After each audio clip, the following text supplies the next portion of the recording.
few days ago, I was talking with my partner, and she told me that she started using this new finance managing tool and that she absolutely loved it. It was an app on the App Store, and it was, in my opinion, very similar to the billion other apps that already exist when it comes to managing money and managing finances.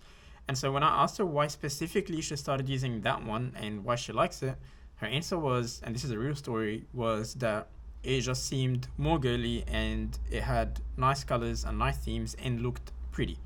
Those were the exact same words that she used, and that sort of intrigued me a little bit because, as someone who develops apps and someone who works on the design of apps, I never really looked into a girly software or a girly app or a girly design. I sort of just create it based on how the trends are with the buttons and the background and so on.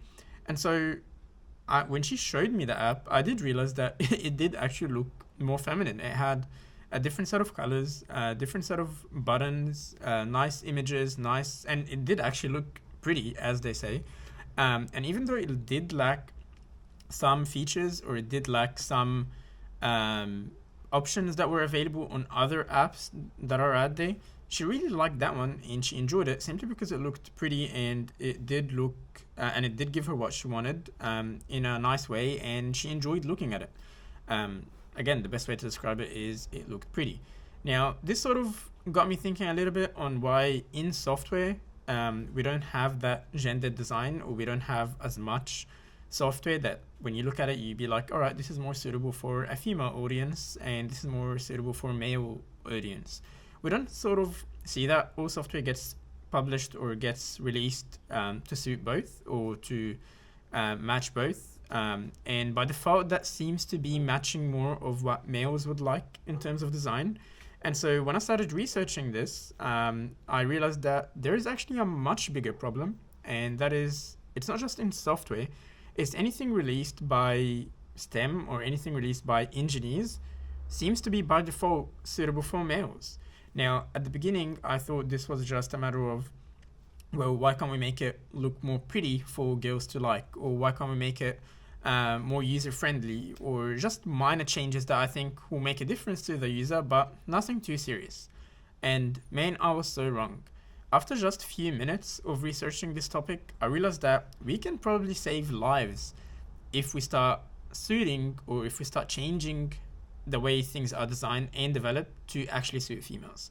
And if you think I'm exaggerating, I'm going to be sharing now a bunch of different statistics or information that will help you understand just how much of a problem this actually is.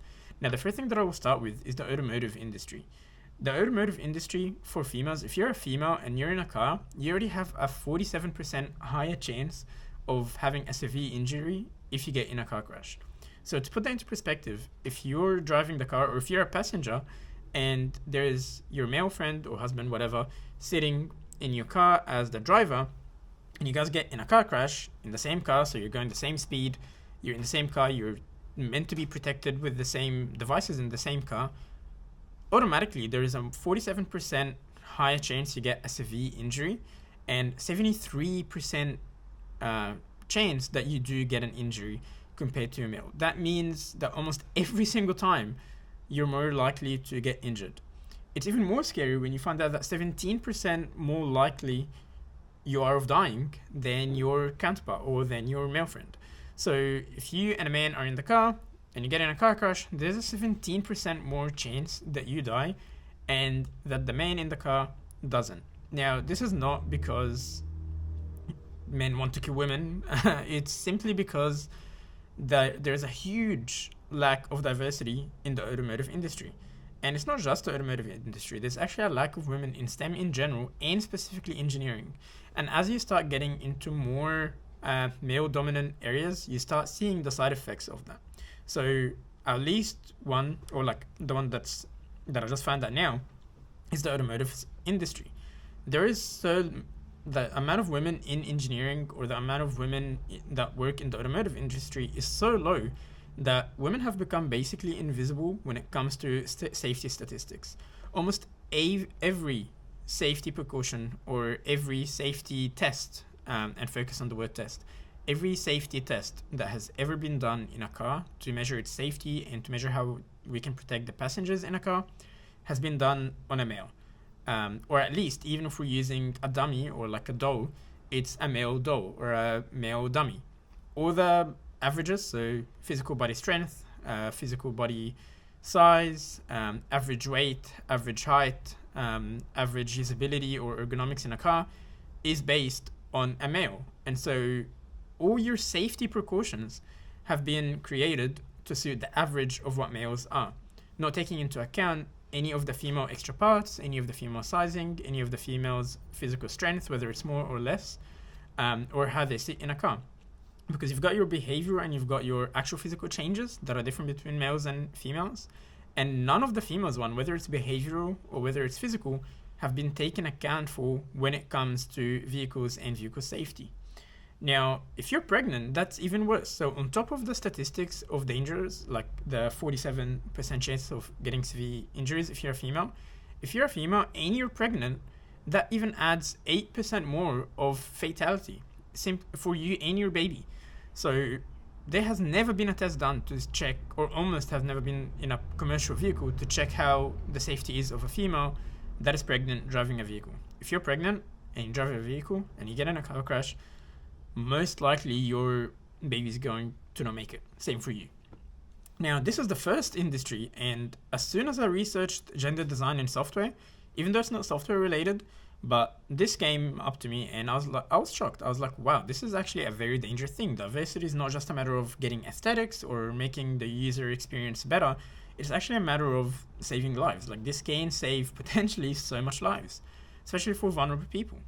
Now, I looked into other industries, or I wanted to see how far this goes. And the second thing that shocked me is workplace safety. Now, if you're working in construction, if you're working in the military, if you're working in any way where you basically need to put a helmet on, there is a high risk if you're a female of getting injured than if you're a male. And the reason for that is that all the PPEs, all the safety equipment have never been done on a female. They've always been tested on males, whether it's helmets and what they protect, whether it's safety shoes or goggles or whatever it is. All of these have never been tested on females. They've been tested on men.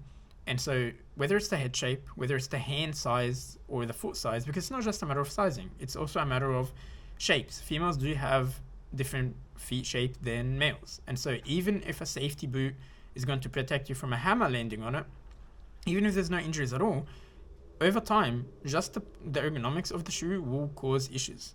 There is a much higher chance if you're a female to get a pelvic life-lasting injury than if you're a male, just by simply wearing those safety shoes over a span of like 5 to 10 years. That is a huge issue. And this obviously causes a lot of discomfort, and which in return will cause a lot of lack of productivity in the workforce. And so overall, workplace safety, also an industry where it's dangerous, where there's dangerous effects from the lack of diversity. The final two is medical devices, and then we'll go to ergonomics. But for medical devices, again, it's not just medical devices and treatment. Most medication is tested on males and not females, which means that the effect of the treatment is usually more suitable for the male average. So that includes whether it's such slow treatment, like it's not going to be working as effective, or it also includes a high risk of it doing too much that it might actually cause injuries or issues or medical problems. And it's not just treatment, it's even medical machines. So things like MRIs, things like scans, things like sonars, all of these have been tested on males. And so the effect of them on the females might be a bit not measured properly or a bit inaccurate. And it can actually cause issues or injuries or discomfort. Even if it's something that's not going to last a whole lifetime, it's still something worth looking for and actually fixing. The final part, or the final industry where I found it to be a bit dangerous or a bit worrying, and then we'll talk about how we can fix it and why this is caused, is ergonomics and product design. Now, there is a huge low usability or usability comfort when it comes to tools, products, or like even just seats and ergonomics of things.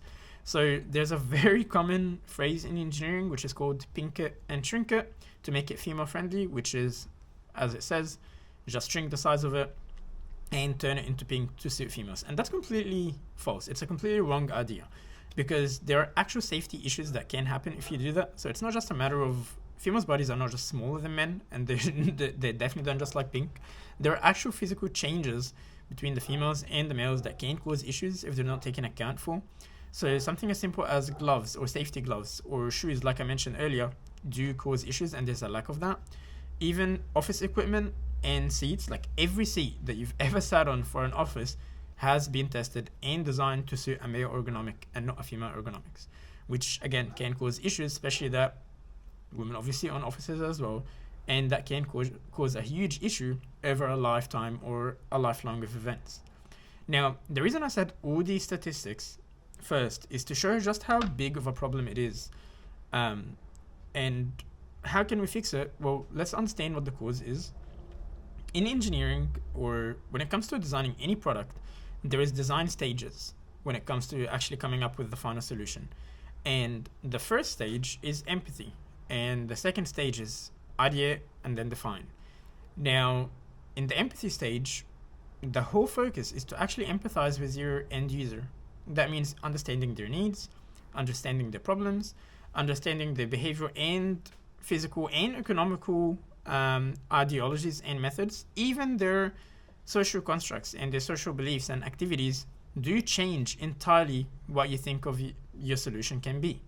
Now, because most of the engineering world and STEM overall is male dominated, that empathy stage is already lacking a huge section, which is empathizing with your end user if they're a female. Now, obviously, there's a whole bunch of other diversity backgrounds, like different backgrounds, different languages, different physical disabilities that we can talk about. But for now, I'm focusing about the females and the gender one, because it's a huge gap. Most engineers are males.